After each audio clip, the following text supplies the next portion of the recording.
Good afternoon to the class of 2026. Boy, I bet I know how good that sounds to you. Standing here today looking at you, I'm reminded of a version of myself that sat where you are many years ago. But to understand that guy, we have to go back to my first semester. I arrived on campus as a hopeful engineering major.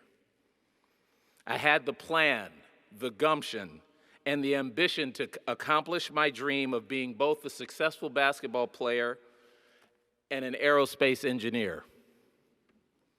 Then reality hit. By midterms, I was looking at my coursework and my grades, and I thought, I can't cut it here. I felt like the Princeton mystique was winning and I was losing. I felt like a fraud in an orange and black suit. And the strange thing about places like this is that everyone around you so often looks so confident. You assume they figured it all out, while you secretly are struggling to keep up. What I eventually learned is that almost everyone has those moments of doubt. Everyone has a class that humbles them, a test that shakes them, or a moment where they wondered if they truly belonged. The difference between the people who succeed and the people who don't usually isn't talent. It's the willingness to stay in the room long enough to grow into the challenge. So I did what most of us do when we hit a wall. I called home. I talked to the one person who I knew would be disappointed if I didn't make it, my dad. For those of you who don't know, my dad was disabled, diagnosed with multiple sclerosis as a young adult. He walked with a limp that got progressively worse, eventually using those crutches that wrap around your biceps and you drag your legs along. Yet he went to work every single day, rarely missing. I remember him being sick twice. Once with the flu, the second was when he passed away. So you can imagine how hard it was for me to make that call. I told him I was drowning, that I didn't belong here. He listened patiently, and then quietly, almost in a whisper, he gave me the best advice I'd ever received. He said, "Craig, you're not going to be number one in the class. But you're also not going to be number 1,001. No matter where you land, you will always have a Princeton degree. So relax and do your best." That permission to not be perfect was the first time I felt at ease on campus up to that point.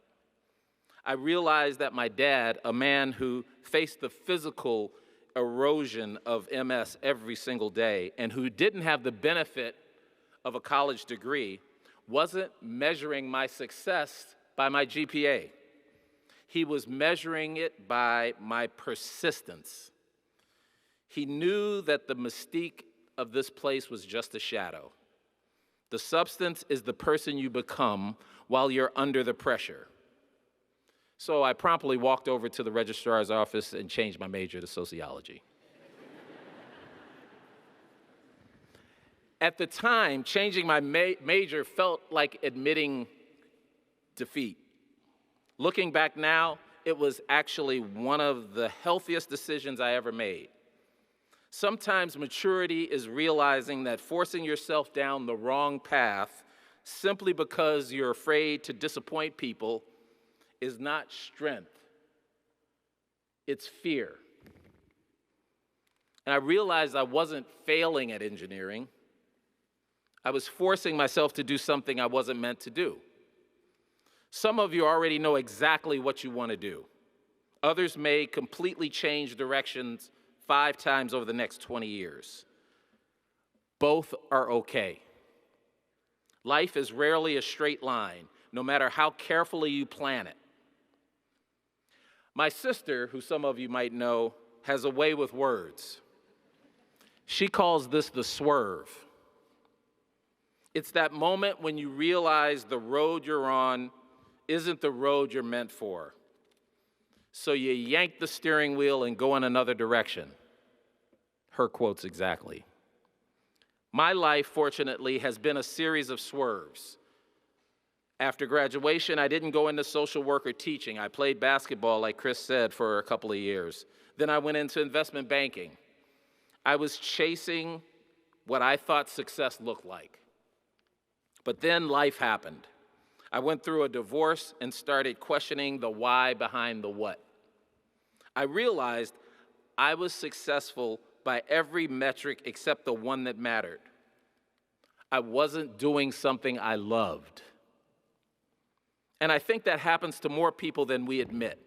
We spend years climbing ladders only to discover the ladder was leaning against the wrong wall. The paycheck may look good. The title may impress folks at reunions. But if you wake up every day disconnected from your purpose, eventually success starts to feel surprisingly empty. That realization forced me to redefine success for myself, not based on status, but based on fulfillment, growth, relationships, and impact.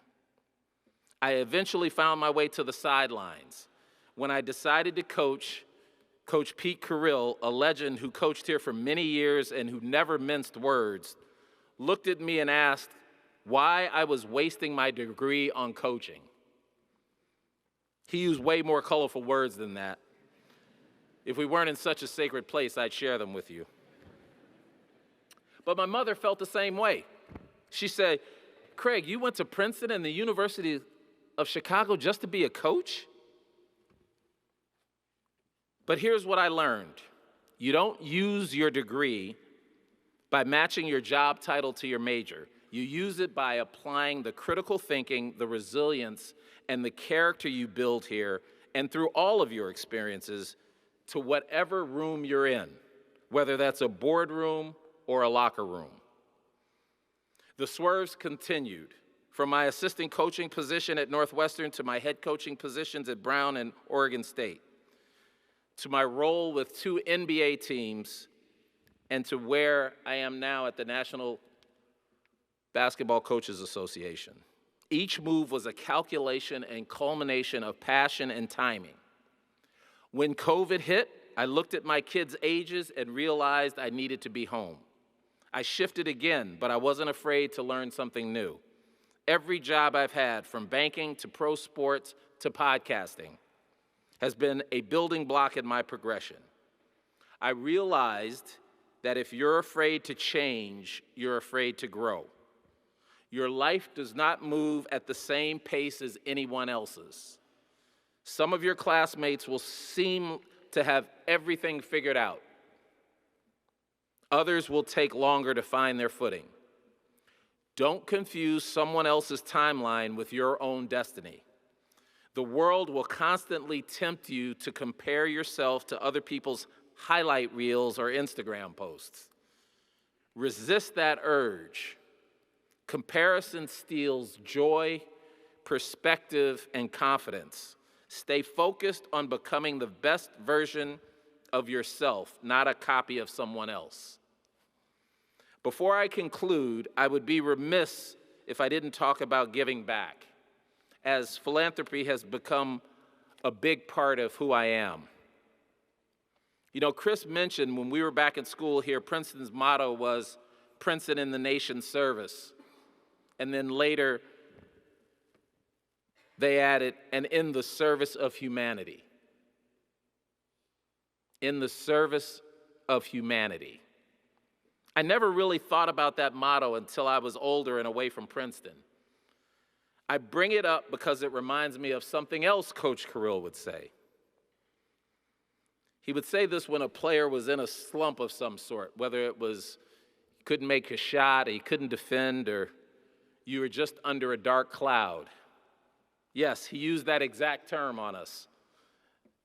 Imagine trying to figure out your way and somebody telling you, yeah, you got that dark cloud over you. Pretty motivating, right? Not very. He say, when things aren't going your way, do something for someone else. In a world that is increasingly loud and self-focused, being the person who sets the screen is a superpower. It's easy to be the player with the ball. It's much harder and much more rewarding to be the one who creates the space for others to score. Whether you end up in the halls of government, a high-tech lab, or a neighborhood nonprofit, remember that your degree isn't a crown to be worn. It's a tool to be used in the service of others. Make a pass, set a screen, lift someone up with words or deeds. I have found that advice works in life. Whether you are searching for a job or a partner or simply truth or peace of mind, when you're feeling down or you have a black cloud over you, do something in the service of humanity. And by the way, it doesn't need to be monetary. You can give your time, your effort, and your words of encouragement just as easily. If nothing else, it'll make you feel a little bit better. So, to the class of 2026, people will ask you in the near future, what are you gonna be? And they're looking for answers like doctor, lawyer, engineer, podcaster. Don't give them a specific answer. Give them a dynamic life. Remember, the swerve isn't a failure of the plan. The swerve is the plan. You've earned this degree, and with it, a proverbial safety net of friends and network. If you find yourself drifting away from the prestigious path towards something you actually love, trust that instinct. You have the credentials in your hand. Give yourself permission to be a work in progress. Go out there and be brave enough to evolve. Have the courage to change your mind and the heart to change your life. Your future isn't a set play drawn up on some whiteboard. It's a breakaway in transition where you get to decide the finish. Best of luck and congratulations to you all.